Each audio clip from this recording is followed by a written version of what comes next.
Hello' friends, welcome back to my YouTube channel. মই অনুৰাগ শৰ্মা আপোনালোক সকলোকে পুনৰবাৰ স্বাগতম জনাইছোঁ মোৰ ইউটিউব চেনেলটোলৈ। আজি মই আপোনালোকৰ সন্মুখত এটা নতুন ভিডিঅ'লৈ উপস্থিত হৈছোঁ আৰু আজিৰ ভিডিঅ'টোত মই আপোনালোকৰ সৈতে শ্বেয়াৰ কৰিম child development project officer and allied কেডাৰ্ছৰ ওপৰত APSCয়ে যোনটো পৰীক্ষা কণ্ডাক্ট কৰে তাৰ ওপৰত। এতিয়া শেহতীয়াকৈ যোনটো CDPOৰ পৰীক্ষা হৈ গৈছিলে তাৰে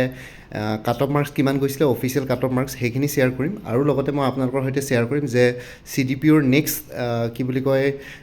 ভেকেঞ্চি বা এডভাৰ্টাইজমেণ্ট টেণ্টেটিভলি কেতিয়া APSCয়ে ৰিলিজ কৰিব। ঠিক আছে, চ' আপোনালোকে বহুতখিনি কেণ্ডিডেটছ আছে যিসকলে CDPOৰ কাৰণে এক্সপিৰিয়েণ্ট হয়, CDPOৰ লয়েল এক্সপিৰিয়েণ্ট হয়। চ' সেইটো কাৰণে মই ভিডিঅ'টো বনালোঁ। চ' ইয়াতে যোনখন প্ৰথমতে মই নটিফিকেশ্যন এখন শ্বেয়াৰ কৰিছোঁ, ইয়াতে আপোনালোকৰ ইয়াতে যোনখন অফিচিয়েল এই নটিফিকেশ্যনৰ থ্ৰুৱেদি APSCয়ে শেহতীয়াকৈ CDPOৰ যোনটো পৰীক্ষা হৈ গৈছিলে ছেপ্টেম্বৰ 2024। চ' তাৰ কাৰণে কাট অফ মাৰ্কছৰ লিষ্ট দিছিলে। চ' প্ৰথমতে আমি কাট অফ মাৰ্কছখিনি চাই লওঁ। ঠিক আছে, আৰু মই এটা কথা কৈ দিছোঁ, CDPOৰ যোনটো এক্সাম পেটাৰ্ণ হয় তাতে তিনিখন পেপাৰ থাকে। এখন হ'ল ইংলিছ, এখন হ'ল জেনেৰেল নলেজ আৰু এখন হ'ল অপশ্যনেল ছাবজেক্ট। চ' গোটেইকেইখনতে 100 মাৰ্কছকৈ থাকে পাৰ পেপাৰ। চ' জেনেৰেল নলেজখন যোনখন আছে সেইখন আপোনালোকৰ অবজেক্টিভ টাইপ, ইংলিছখন ডেছক্ৰিপটিভ আৰু অপশ্যনেলখন অবজেক্টিভ। ইংলিছখন ডেছক্ৰিপটিভ, তাতে এছে প্ৰিচি ৰিপৰ্ট সেইকেইটা আহে ইংলিছখনত। আৰু লগতে যোনখন জেনেৰেল নলেজ বা জেনেৰেল ষ্টাডিজ আছে APSCৰ যোনটো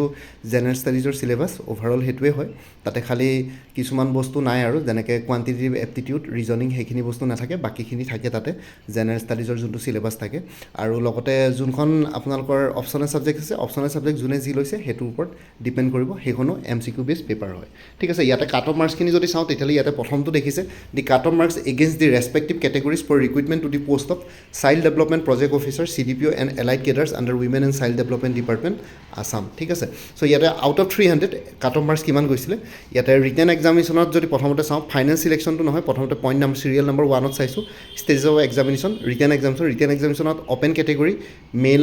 মেল ফিমেল 172 গৈছিলে, OBC MOBC 155.50, SCৰ কাৰণে 151.75, ST প্লেইনছ 149.25 আৰু ST হিলছ 135.25। আৰু এইটো অকল ৰিটেন এক্সামিনেশ্যনৰ কাট অফ। আৰু এনেকুৱা নহয় যে আপোনালোকে ৰিটেন এক্সামিনেশ্যনৰ কাট অফৰ একেবাৰে বৰ্ডাৰত থাকিলে আপোনালোকে চিলেকশ্যন পাই যাব, তেনেকুৱা নহয়। ৰিটেন এক্সামিনেশ্যনৰ কাট অফতকৈ অকণমান হ'লেও বেছি পাব লাগিব, তেতিয়া আপোনালোকৰ কাট অফতকৈ এটলিষ্ট আপোনালোকে 20 মাৰ্কছমান বেছি স্ক'ৰ কৰি থ'লেহে ফাইনেল চিলেকশ্যনৰ ইয়াতে সম্ভাৱনা থাকে। ঠিক আছে, এতিয়া ফাইনেল চিলেকশ্যনৰ যোনটো চিৰিয়েল নম্বৰ 2 আছে, ফাইনেল চিলেকশ্যনৰ কাট অফটো চাওক। 216.75 গৈছিলে অ'পেন কেটেগৰীত, OBC MOBCৰ কাৰণে গৈছিলে 201.25, SCৰ কাৰণে গৈছিলে 197.25,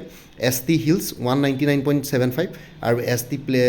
ST প্লেইনছৰ 199.75 আৰু ST হিলছৰ 179.90। ঠিক আছে, ইয়াতে SC আৰু ST প্লেইনছৰ যদি চাওঁ তেতিয়াহ'লে ফাইনেল চিলেকশ্যনত ৰিটেন এক্সামিনেশ্যনত SCৰ কাট অফ বেছি গৈছিল যদিও, কিন্তু ফাইনেল চিলেকশ্যনত আকৌ ST প্লেইনছৰ কাট অফ বেছি গ'ল। আৰু বাকী অ'পেন কেটেগৰী আৰু OBCৰ 200+ গৈছিলে কাট অফ মাৰ্কছ। আৰু লগতে এইটো ফাইনেল চিলেকশ্যনৰ কাট অফ মাৰ্কছ। ঠিক আছে, এইটো আউট অফ 300 কোনে কিমান স্ক'ৰ কৰিছে। ৰিটেন এক্সামিনেশ্যনটো 300 মাৰ্কছৰ ভিতৰত কাট অফ কেটেগৰী ৱাইজ দিয়া আছে, কিন্তু ফাইনেল চিলেকশ্যনটো 300 মাৰ্কছ নহয়। ইয়াতে যিহেতু 300 মাৰ্কছ আছে, পাৰ 100 মাৰ্ক 12.2% ইণ্টাৰভিউ মাৰ্কছ থাকে। চ' আমি যদি সেইটো হেৰিত কেলকুলেশ্যন কৰোঁ, চ' ইয়াতে ইণ্টাৰভিউ মাৰ্কছ এৰাউণ্ড 35-36 মাৰ্কছমান থাকিব লাগে। চ' 35 চাগে ৰাউণ্ডেড ফিগাৰ কৰিব তেওঁলোকে APSCয়ে। চ' 35 মাৰ্কছৰ ভিতৰত কোনে কিমান স্ক'ৰ কৰিছে। চ' আউট অফ 335 মান হ'ব চাগে টোটেল ইণ্টাৰভিউ মাৰ্কছ। চ' 335ৰ ভিতৰত 216.75 সেইটো ইয়াতে অ'পেন কেটেগৰীৰ কাৰণে কাট অফ মাৰ্কছ আছিলে ফাইনেল চিলেকশ্যনত। আৰু তলত যোনখিনি দিয়া আছে সেইখিনি PWBD, এইটো এটা হৰাইজেণ্টেল ৰিজাৰ্ভেশ্যন। PWBD মানে প্ৰত্যেকটো কেটেগৰীতে PWD কেণ্ডিডেটছ থাকে। চ' প্ৰত্যেকটো কেটেগৰীতে অভাৰঅল PWD কেণ্ডিডেটছৰ কিমান গৈছে কেটেগৰী ৱাইজ। চ' ৰিটেন এক্সামিনেশ্যনত ব্লাইণ্ড এণ্ড ল' ভিজনৰ কাৰণে 117, deaf and hard of hearing 58.50, লোক'মেটৰ 93, অটিচিম 75.25 আৰু এক্স ছাৰ্ভিচমেনৰ গৈছিলে 64.75। এইটো চাব গ'লে আপোনাৰ ল' ভিজনৰ বাৰু 100+ গৈছিলে আউট অফ 300, বাকীকেইটাৰ আউট অফ 300 বহুত কম গৈছে, বিল' 100 মাৰ্কছে আছে কাট অফ মাৰ্কছ। আৰু ফাইনেল চিলেকশ্যন ব্লাইণ্ড এণ্ড ল' ভিজনত 181.50, ডিফ and hard of hearing 134.50, লোক'মেটৰ 172,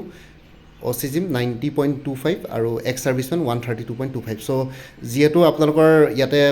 PWBD কেণ্ডিডেটছৰ ৰিটেনত এক্সামিনেশ্যনৰ কাট অফটো আপোনালোকে দেখিছে কম গৈছে কিন্তু পিছত গৈ পেলাই কিন্তু এতিয়া লোক'মেটাৰটোতে ৰিটেনত মাত্ৰ 93 গৈছে কিন্তু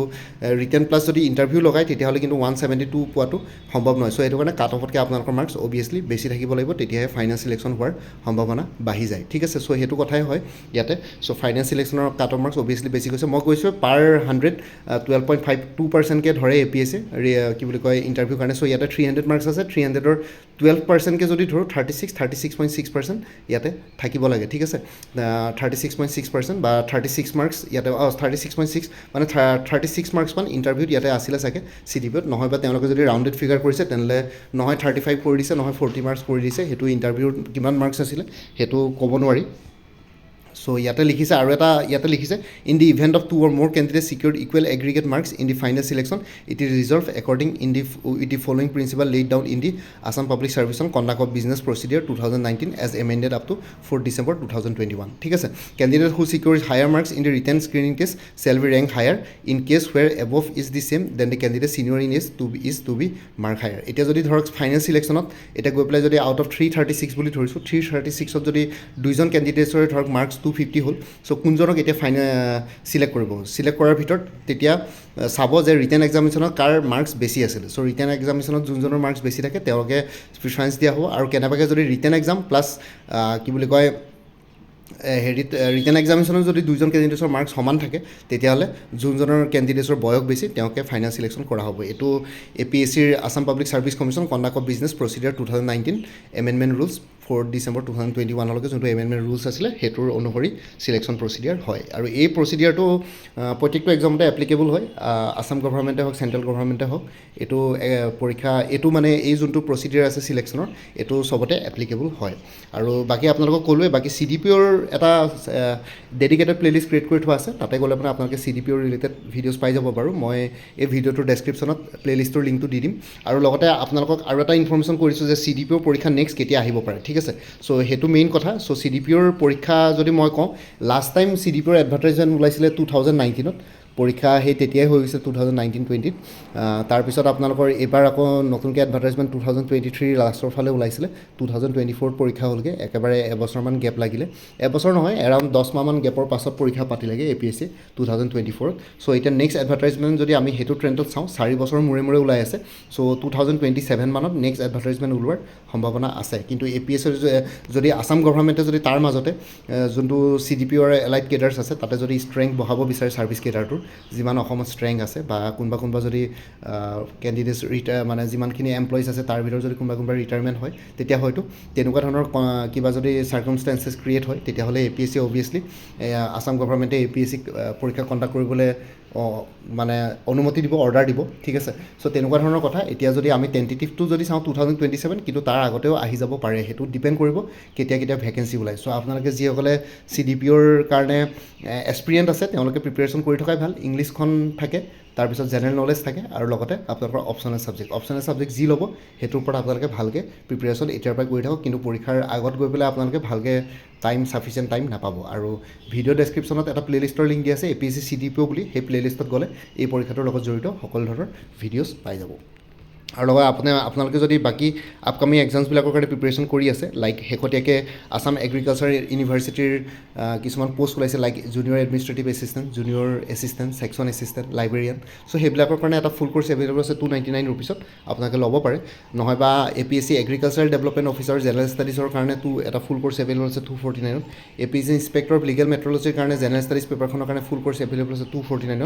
APSC junior development officer full course available আছে 299ত APSC জুনিয়ৰ এডমিনিষ্ট্ৰেটিভ এছিষ্টেণ্টৰ ফুল কোৰ্চ এভেইলেবল আছে 349ত আৰু APSC CC প্ৰিলিমিনাৰী কাৰণে যদি এফৰ্ডেবল কোৰ্চেছ আপোনালোকে বিচাৰিছে তেনেহ'লে সুচিত্ৰা ACSৰ কল বা হোৱাটছএপ নাম্বাৰ 9395056624 এইটোত যোগাযোগ কৰিব পাৰে আৰু লগতে CCৰ প্ৰিলিমিনাৰী ক্ৰেছ কোৰ্চ যদি বিচাৰিছে তেতিয়াহ'লে আপোনালোকে ল'ব পাৰে তাতে এটা কুপন কোড দি দিম সেইটো কোড ইউজ কৰিলে 20% ইয়াতে ডিছকাউণ্ট পাই যাব আৰু কোনোবাই যদি CCৰ প্ৰিলিমিনাৰী টেষ্ট চিৰিজো বিচাৰিছে তেতিয়াও আপোনালোকে পাই যাব আৰু কাৰেণ্ট এফেয়াৰ্ছবিলাক মোৰ পৰা কোৰ্চ ল'লে লাইফ টাইমৰ কাৰণে পাই থাকিব তাৰ কাৰণে কোনো ফাৰ্ডাৰ পে'মেণ্ট কৰিব নালাগে এবাৰ পে'মেণ্ট কৰিলে হ'ল প্ৰত্যেক মাহৰ বিগিনিঙতে এটা মোক ৰিমাইণ্ডাৰ মেছেজ দিলে হ'ল এতিয়া বৰ্তমান কাৰেণ্ট এফেয়াৰ্ছ 2024 ফুল ইয়েৰ আৰু 2025 জানুৱাৰী ফেব্ৰুৱাৰী মাৰ্চ এই 3 মাহ কভাৰ কৰা হৈছে বাকী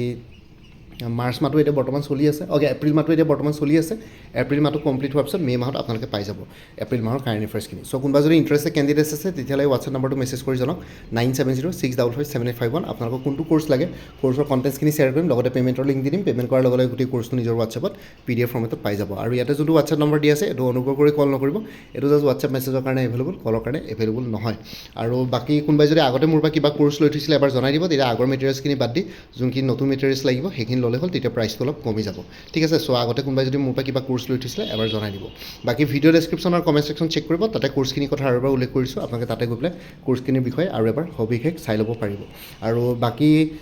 মোৰ আৰু এটা চেনেল আছে অসম আইকিউ বুলি সেই চেনেলটোৰ লিংকটো এই ভিডিঅ'টোৰ ডেছক্ৰিপশ্যনত শ্বেয়াৰ কৰিছোঁ আপোনালোকে সেইটো চেনেলটো ছাবস্ক্ৰাইব কৰিব পাৰিব চ' ভৱিষ্যতলৈ এনেকুৱা ধৰণৰ কম্পিটিটিভ এক্সামছবিলাক দিয়াৰ ক্ষেত্ৰত আৰু অলপ এক্সট্ৰা গাইডেঞ্চ পাই যায় বাকী ভিডিঅ' ডেছক্ৰিপশ্যনটো এবাৰ চেক কৰিব তাতে এটা প্লে'লিষ্টৰ লিংক দি আছে APSC CDPO বুলি সেই প্লে'লিষ্টত গ'লে এই পৰীক্ষাটোৰ লগত জড়িত সকলো ধৰণৰ ইনফৰ্মেটিভ ভিডিঅ'ছ পাই যাব বাকী মোৰ ভিডিঅ'ছবোৰ চাই যদি ভাল পায় মোৰ চেনেলটো ছাবস্ক্ৰাইব কৰি ল'ব আৰু লগতে আপোনালোকৰ যিমানখিনি ফেমিলি ফ্ৰেণ্ডছ ৰিলেটিভছ আৰু চিনাকি এক্সপিৰিয়েঞ্চ আছে তেওঁলোকৰ লগত মোৰ চেনেলটো শ্বেয়াৰ কৰিব লগতে কমেণ্ট ছেকশ্যনত জনাব কিবা যদি কুৱেশ্যন থাকে ডাউট থাকে মই নিশ্চয় আপোনালোকৰ কুৱেশ্যনছ আৰু ডাউটছবিলাকৰ ৰিপ্লাই দিবলৈ চেষ্টা কৰিম বাকী আজিৰ ভিডিঅ'টো ইমানতে সমাপ্ত কৰি আপোনালোক সকলোৰ পৰা বিদায় ল'লোঁ কাইলৈ পুনৰ এটা নতুন ভিডিঅ'লৈ আপোনালোকৰ সন্মুখত উপস্থিত হ'ম তেতিয়ালৈকে ভালকৈ প্ৰিপেৰেশ্যন কৰি থাকক সকলোলৈ অল দি বেষ্ট থাকিলে bye take care friends Bharat মাতা কি জয় জয় আই অসম